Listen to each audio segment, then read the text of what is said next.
Assalamualaikum warahmatullahi wabarakatuh. Selamat pagi. Apa kabarnya hari ini anak-anak? Semoga kita dalam keadaan sehat ya.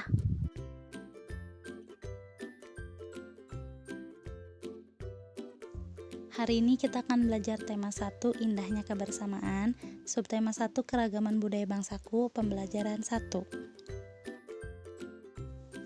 Tujuan pembelajaran yang pertama, mengidentifikasi gagasan pokok dan gagasan pendukung di setiap paragraf dari teks tersebut dengan mandiri. Yang kedua, menyajikan gagasan pokok dan gagasan pendukung di setiap paragraf dari teks tersebut dalam bentuk peta pikiran dengan tepat. Yang ketiga, menyebutkan keragaman budaya, etnis, dan agama sebagai identitas bangsa Indonesia. Yang keempat, menjelaskan cara menghasilkan bunyi dari beragam benda di sekitar dengan lengkap.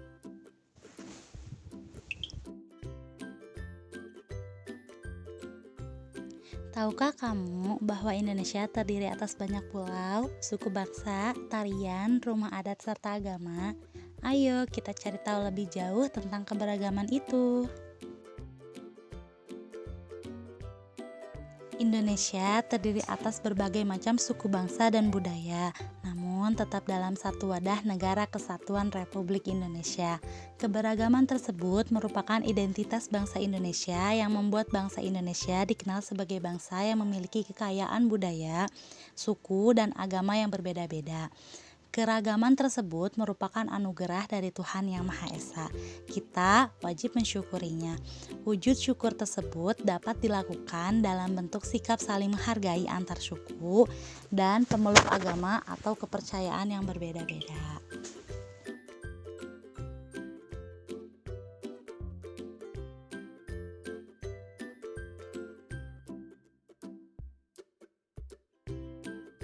Berikut adalah bacaan tentang keberagaman budaya Indonesia.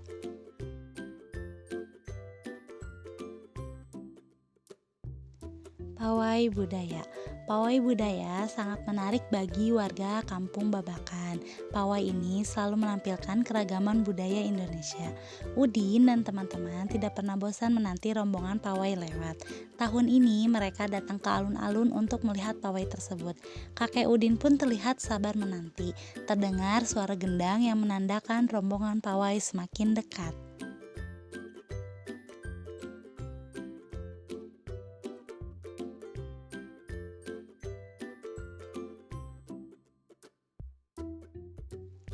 Di barisan pawai terdepan terlihat rombongan dari Maluku. Rombongan laki-laki mengenakan kemeja putih, jas merah, dan topi tinggi dengan hiasan keemasan. Rombongan perempuan mengenakan baju cele. Baju ini terdiri dari atasan putih berlengan panjang serta rok lebar merah. Langkah mereka diiringi oleh suara tifa, alat musik dari Maluku. Bunyinya seperti gendang, namun bentuknya lebih ramping dan panjang. Budaya Maluku sangat unik dan menarik.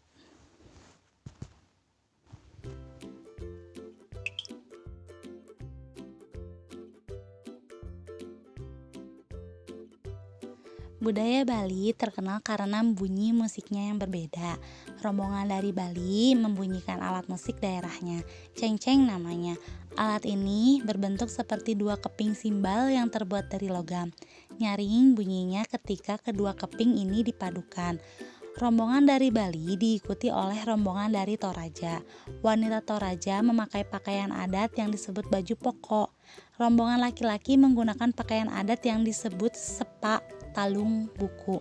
Rombongan Toraja membunyikan alat musik khas mereka, pak pompang namanya. Alat musik ini berupa suling bambu besar yang bentuknya seperti angklung. Unik bentuknya, unik pula bunyinya. Budaya Toraja sangat menarik untuk dipelajari. Udin dan teman-teman senang melihat pawai budaya. Selalu ada hal baru yang mereka perhatikan setiap tahun.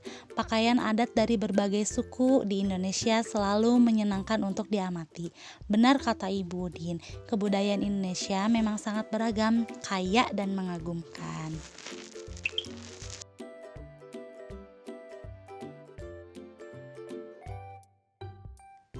Setiap bacaan biasanya terdiri atas beberapa paragraf.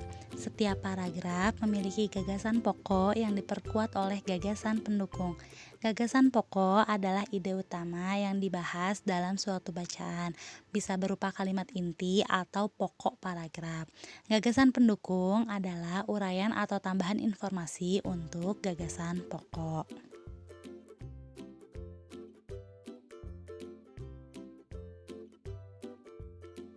Berikut beberapa langkah yang dapat dilakukan untuk menentukan gagasan pokok setiap paragraf. Yang pertama, bacalah paragraf dengan cermat. Jadi, anak-anak membaca paragraf dengan teliti. Yang kedua, cermati kalimat pertama hingga terakhir. Jadi, anak-anak harus memperhatikan kalimat per kalimat di seluruh paragraf tersebut.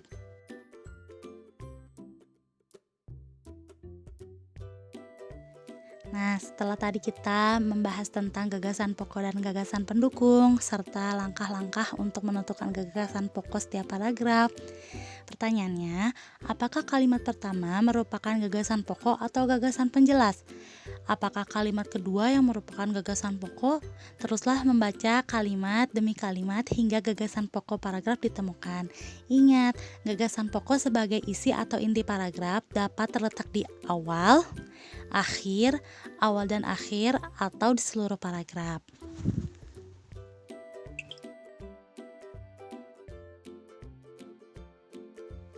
Untuk menentukan gagasan pokok dan gagasan pendukung, kita ambil contoh di paragraf kedua.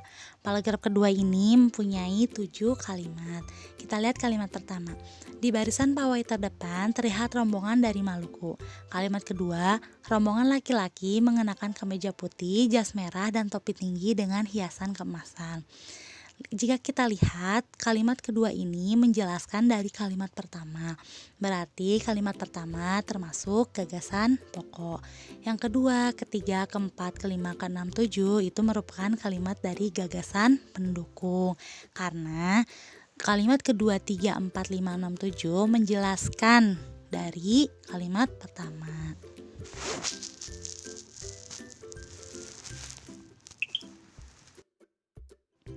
Wah, budaya Indonesia sangat beragam. Apa yang membuat setiap budaya berbeda? Ayo kita pelajari.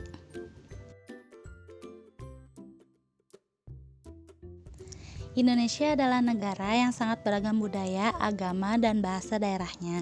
Sebagai warga negara yang baik, kita wajib menghargai keberagaman tersebut.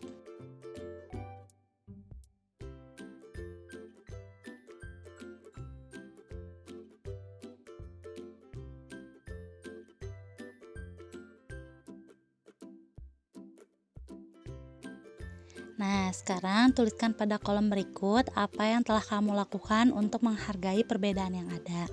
Sikap menghargai keberagaman dan sikap yang tidak menghargai keberagaman. Kerjakan ini di buku tematik ya.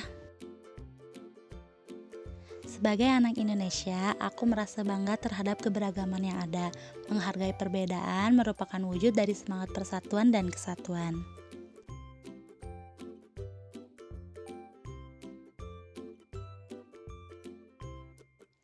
Selain kaya akan budaya, tarian, dan makanan khas daerah, Indonesia kaya akan jenis alat musik. Berikut adalah contoh alat musik yang dimiliki oleh berbagai suku di Indonesia. Cara memainkannya berbeda-beda. Kecapi yang berasal dari Jawa Barat dimainkan dengan cara dipetik. Angklung yang berasal dari Jawa Barat dimainkan dengan cara digoyangkan. Saluang yang berasal dari Sumatera Barat dimainkan dengan cara ditiup. Kendang yang berasal dari Jawa Barat dan tifa dari Papua dimainkan dengan cara dipukul.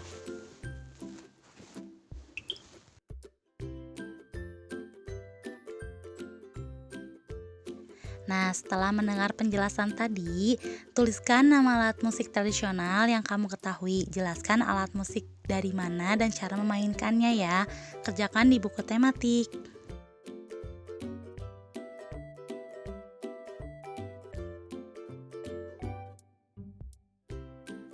Tuhan Yang Maha Esa menganugerahkan kita indera pendengar. Melalui indera ini, kita dapat mendengar dan menikmati hasil karya seni budaya yang beragam. Ayo kita cari tahu lebih lanjut tentang hal tersebut. Segala macam bentuk bunyi berasal dari benda yang bergetar. Getaran dari suatu benda akan mengakibatkan udara di sekitarnya bergetar. Getaran tersebut menimbulkan gelombang bunyi di udara. Benda-benda yang bergetar dan menghasilkan bunyi disebut sumber bunyi. Bunyi dapat merambat melalui benda padat, cair, dan gas. Akan tetapi, bunyi tidak dapat merambat pada ruang hampa. Apa itu ruang hampa? Ruang hampa adalah ruang yang tidak ada udaranya, karena bunyi akan merambat pada benda padat, cair, dan gas melalui udara di sekitar kita, sehingga kita dapat mendengarkan bunyi tersebut.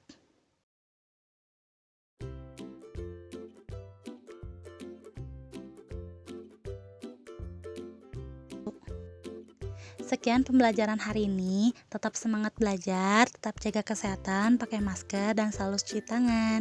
Assalamualaikum warahmatullahi wabarakatuh.